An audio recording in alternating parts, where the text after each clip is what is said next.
Well, welcome back. My name is Paul. Many people know I have a lot of websites, and one of my favorite subjects is ancient mythology, ancient history, UFOs, ETs, 2012, and so on. And today I'm going to discuss one of the most popular subjects that we have nowadays, in the subject of ETs. And I've been looking into the subject for a really, really long time, and I watch all kinds of shows and I read books and think about a lot. And there's a lot of really high level controversy over this subject. And naturally, anytime you make an opinion on it, there's always somebody who's going to disagree. And I thought I'd maybe just share basically my thoughts on the subject. And for one thing,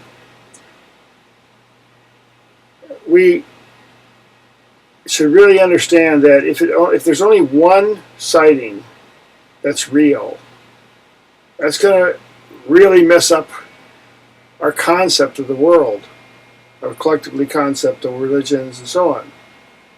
If there's one crop circle that wasn't made by a human, if there's one ET sighting or one UFO sighting that was not of this world and not one of our secret military things, then it changes the whole thing.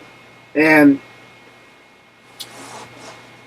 UFO sightings, if you do a little research about it, they haven't been just going on for our little lifetime. If you happen to live maybe 30, 40, 50, 60 years, if you look into it a bit, you'll find out that it's been going on for a really, really long time. There's actually pictures of UFOs and some kind of a aerial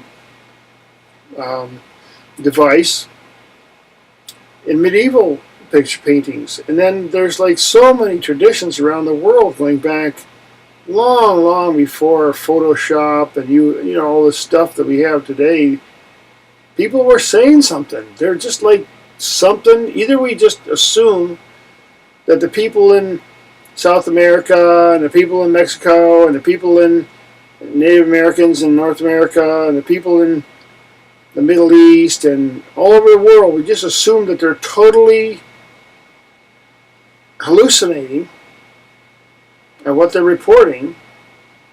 And if that's true, then everything else they said was bogus.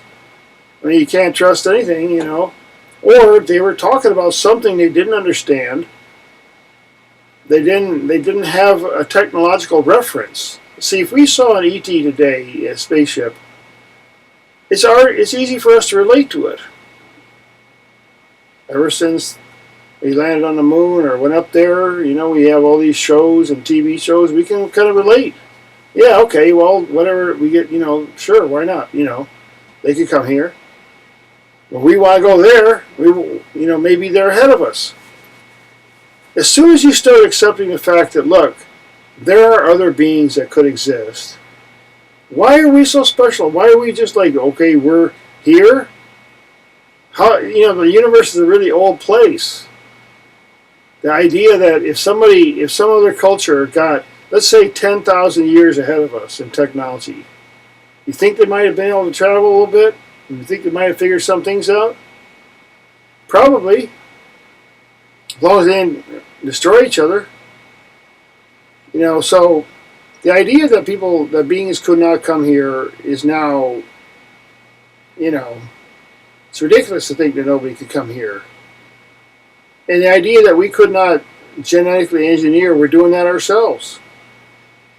The idea, like as in the books that Sitchin said from the Sumerians, he was talking about the Anunnaki, the beings who came here, did some stuff with human beings, or they made an atom, they made a being to help them. And so that's the subject that's the reference point. If one thing is real, just one, out of all the testimony from all thousands of years, and all the stories, if one of them is true, that there are beings that come from other places, they've been here for a long time. Now, there's a wall of defensiveness that comes up in the human brain in some people at some times to think that maybe there's other beings out there. I mean, if you think about it, it's a little bit ludicrous because here we are, we live at the very longest, lucky, if we get really lucky, we live a conscious life for 100 years. What's that? It's nothing. So how can we really put our minds around this concept? Now, I'm pretty sure that there must be other beings, and that they probably came here a really long time ago, and they might be still arriving, and there might be some new arrivals, and there might be some of them that came here a long time ago and left. Now, if we take the evidence that for thousands of years people watched the stars all around the world, they knew they were looking for their spatial position in the infinite space. They were trying to track where the Earth is and the Sun in relation to the vast cosmos. Somebody was doing that for a really long time. The question is why? Where did they get this idea? If somebody came from outer space and taught us, and taught early humans, maybe even still teaching us, that, like, hey, folks, you better start looking out there because there's a whole bunch of interesting stuff out there. And that's exactly what modern science is doing. We're putting all these amazing telescopes out there. We're trying to figure out, it's finally getting to us like, hey, holy cow, there are things out there that can hit us and have hit us in the past many times. There's stuff out there we got to pay attention to. Well, that's what they did for a long time. Why are we just getting it now? So, the idea that an ET could not come here, I mean, just face it, come on, they can come. Somehow they figured it out. Maybe they travel in a different way. You don't necessarily travel in the same way.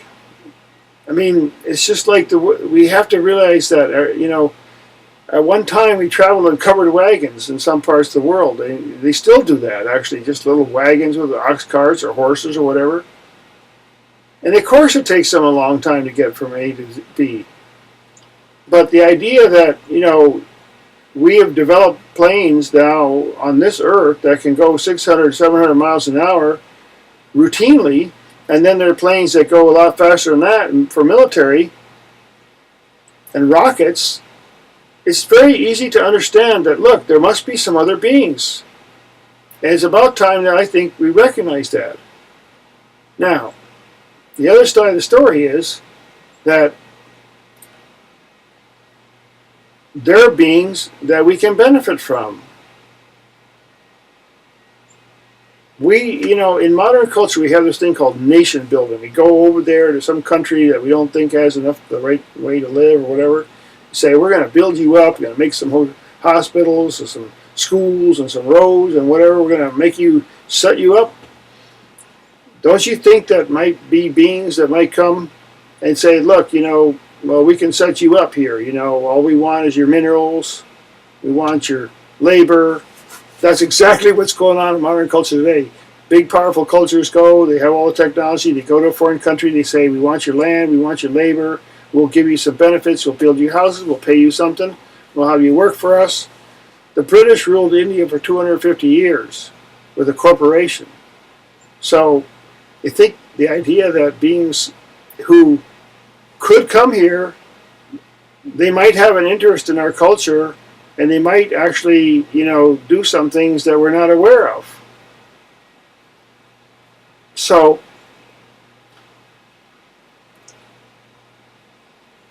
it's something to consider. Now, as far as what's available now, people look out and they, see whether there's a real UFO, and a person has to make their own decision on that in a quiet way, but what's really going on. But what I'm trying to do is, there's a bigger context to UFOs than we really often think about, and that has to be the oldest stories of mankind. Mankind's had help, and mankind has had enemies that are just very different, very conscious, very much more conscious in a way. If we become very, very conscious, extreme. I mean, if it was possible for a human being to absorb all the physics and math and everything by the time they're 10 years old, and then spend the next 150 years of a healthy lifetime doing things with the science knowledge, then things could get really incredible. Now, I believe that there's a lot of that intelligence that has been put into us, that is part of our genes, as to who we are, that is now coming forth and producing a tremendous amount of creativity in the world. A lot is going on. So, really, in basically conclusion, of course, ETs. I mean, of course they could come here. Why not? And could there be other beings? Of course they could be. Why not? I mean, it's ridiculous to think that we're like this tiny little atom of consciousness in an incredible, vast universe of nothing else is conscious. That's totally ridiculous. You think about it, just for a few seconds, But the question is, how do we respond to that? Well, they're not gods that need to be worshipped. And they're not necessarily like all kind or all bad. They have their own agendas, their own motivations, whatever party they belong to, the Tea Party, whatever. But they're beings who just have different agenda and priorities. Now, hopefully if they survived a long time and they have a technology, then probably they have figured out a way to continue on without destroying everything, unlike the current race that's on the planet right now. But I'm going to have to get into this more because the YouTube limit of time restricts the content. But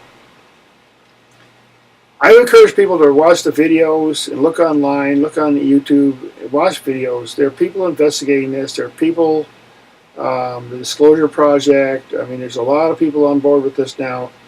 We have to look differently when we look at space. And we have to look differently when we look in the mirror as well.